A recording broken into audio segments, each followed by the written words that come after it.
meu pai não plantou vai ser arrancada.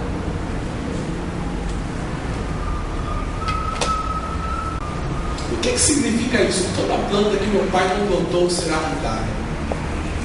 Irmãos, nós temos a figura das duas portas.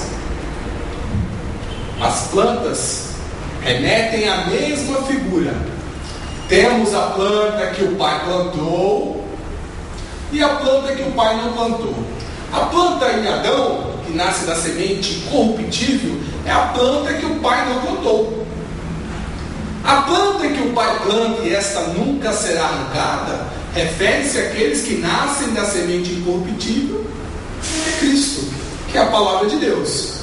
Então nós temos mais duas figuras, que referem-se a plantas, árvores. Mas de onde que Jesus tirou essa doutrina? Essa doutrina estava onde? No Antigo Testamento. Isaías 61:3. Então todas as vezes que nós lemos Isaías, nós encontramos lá, e isso é bem repetido nas igrejas, né, irmãos? O Espírito do Senhor Deus está sobre mim, porque o Senhor me ungiu para pregar as boas novas aos pobres. Enviou-me a restaurar os contritos de coração, a proclamar liberdade aos cativos e abertura de prisão aos presos, e a pregoar o ano aceitável do Senhor, o dia da vingança do nosso Deus, a consolar todos os tristes, e a ordenar acerca dos tristes de Sião que se dê ornamento por cinza, óleo de alegria por tristeza, veste de louvor por espírito angustiado. Eles se chamarão árvores de justiça, plantação do Senhor, para que Ele seja glorificado. O que nós somos, irmãos? Árvores de justiça, somos plantação do Senhor. E por que Ele nos plantou? Para que Ele seja glorificado. Irmãos, tudo que nós lemos dentro do Novo Testamento tem um reflexo no Antigo Testamento. Tudo que nós lemos no Antigo Testamento tem um reflexo dentro do Novo Testamento. Raça de víboras, voltemos, Isaías 59:1. Isaías 59, versículo 3. Pois as vossas mãos estão contaminadas de sangue, e os vossos dedos de iniquidade, os vossos lábios falam falsamente. O coração fala, a boca fala do que o coração está cheio. Vocês falam falsamente. A vossa língua pronuncia perversidade. Se você não professa a Cristo, você professa qualquer outra coisa. Isso é perversidade, isso é iniquidade, isso é violência contra Deus. A partir do momento que você professa algo em nome de Deus, só que não é a palavra de Deus, isso é violência. É o mesmo que você se apresentar com as mãos manchadas de sangue. Isso são tudo figuras. Porque o que era mais abominável para um israelita, para um judeu? Era matar um homem. Era manchar a mão dele no sangue de um homem. Porque na lei está escrito: não matarás. Então Deus estabelece uma figura.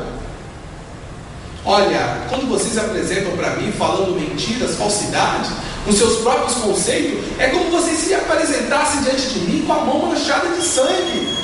Vocês são homens violentos, fazem violência contra mim. Vocês querem tomar o reino dos céus à força, com a força do seu próprio braço.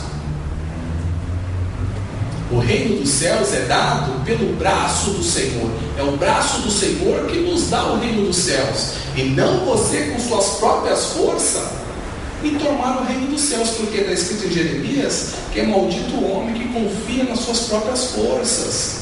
Ninguém há que clame pela justiça, ninguém comparece em juízo pela verdade.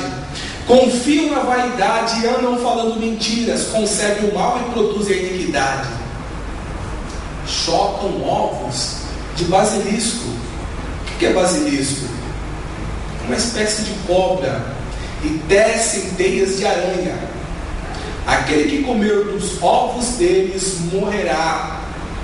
E se um dos ovos é quebrado, sai dele uma víbora. raça de víboras.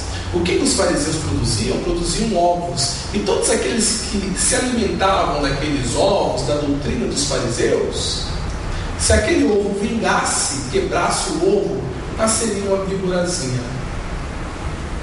Porque víbora produz víbora. Palavras de falsidade vão produzir palavras de falsidade. São figuras. Há um grande enigma dentro da palavra de Deus. Por isso que eles ouviam e não compreendiam. Eles viam, puxa, eu não entendo o que Jesus quer falar com isso. E nós, como cristãos, todos nós, como aqueles que somos conhecedores da palavra de Deus, nós temos que conhecer todas essas figuras, para que nós possamos anunciar o Evangelho de Deus aos homens. Isaías 43, 27. Teu primeiro pai pecou, os teus intérpretes se rebelaram contra mim. Outras traduções trazem: teus intérpretes prevaricaram contra mim. O que acontece, irmãos? Tudo que nós vamos ver agora está relacionado com esse versículo. Tudo que nós vamos tratar acerca da mensagem de João Batista está atrelado a esse versículo. Teu primeiro pai pecou e os teus intérpretes prevaricaram, não souberam interpretar. Os teus intérpretes erraram com relação à interpretação do que vocês compreendem. Então nós podemos passar para o próximo quadro. Raça de víboras, quem vos ensinou a fugir da ira futura? Ele chamou de raça de víboras para remeter ao livro de Isaías.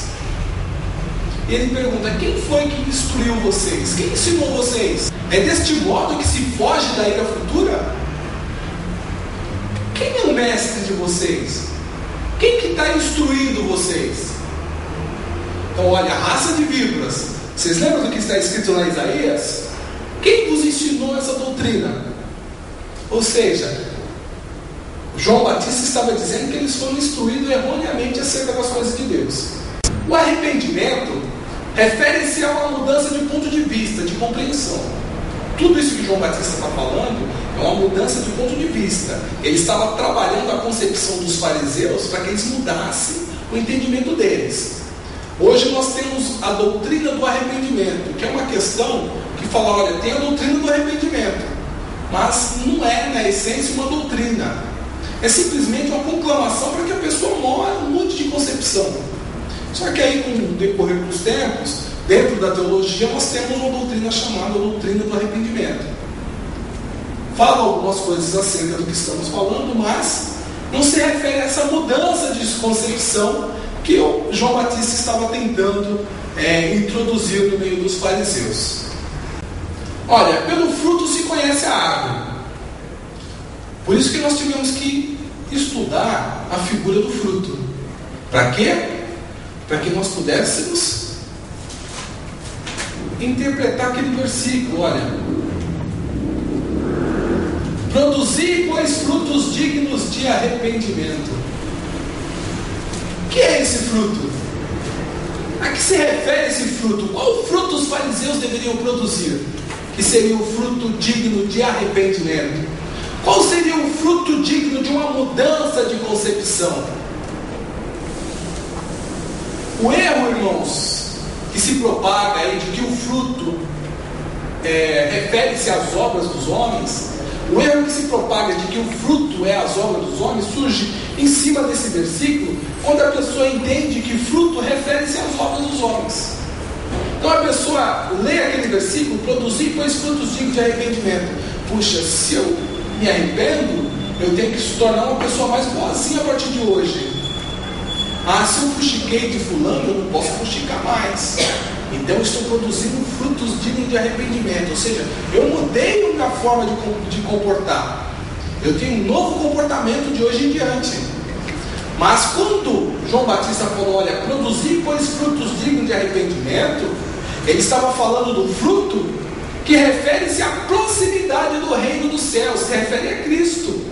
São o fruto dos lábios que professam o nome de Cristo. Olha, você veio no batismo, mergulhou dentro da água, e qual é o fruto que você está produzindo?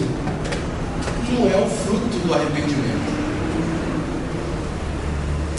O homem do bom tesouro do seu coração tira o bem, e o homem mau do mau tesouro do seu coração tira o mal, porque da abundância do seu coração fala a boca. O fruto está relacionado com aquilo que sai do coração do homem e se transmite pela boca. Pensamentos vãos. João Batista, ele é bem claro, ele é bem específico quando nós estamos trabalhando. Olha, raça de víboras, quem vos ensinou a fugir da ira futura? Produzi, pois, frutos dignos de arrependimento. Por quê? Não presumais de vós mesmos, não pense de si mesmo, vocês devem mudar essa ideia. Não pense de si mesmo, temos por pai Abraão, ou seja, somos filhos de Deus, porque somos filhos da carne de Abraão. Os fariseus e saduceus iam ao batismo de João, se batizavam, e quando saía do batismo, puxa vida, eu como filho de Abraão, sou filho de Deus. Eu como um bom judeu, nascido da família de fulano de tal, sou levita, sou da tribo de Judá, sou da tribo, eu sou filho de Deus.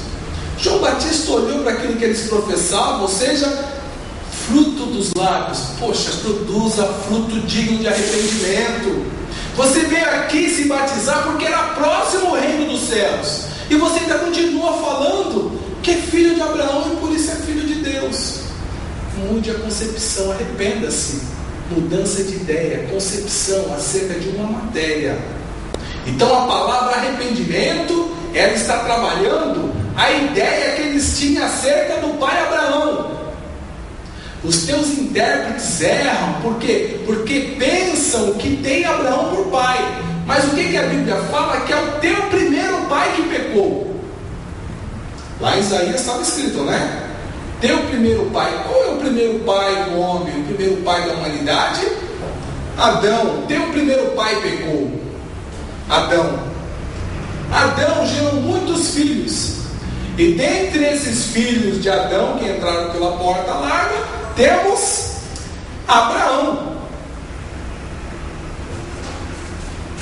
Abraão creu em Deus, e isso foi imputado por justiça. Quando ele creu em Deus, ele entrou pela porta estreita, ele entrou por Deus, entrou por Cristo, a palavra eterna, que é anunciada desde a fundação do mundo.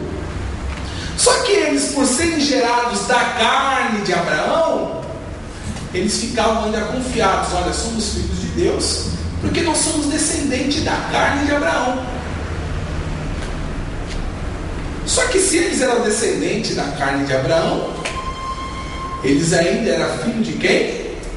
De Adão, do primeiro pai que pecou. Os intérpretes deles erraram quando leram as escrituras e não compreenderam que Abraão creu em Deus. E para você ser filho de Deus, como foi o crente Abraão, você tem que ter a mesma fé de Abraão. Você não precisa ter o sangue de Abraão. Você não precisa ser gerado da vontade da carne, da vontade do sangue e da vontade do varão. Você precisa ser gerado de novo, entrando pela porta estreita da semente incorruptível. Então esta era a grande transformação, essa era a metanoia que precisava ocorrer na vida deles. Esta era a mudança de ideia, de concepção.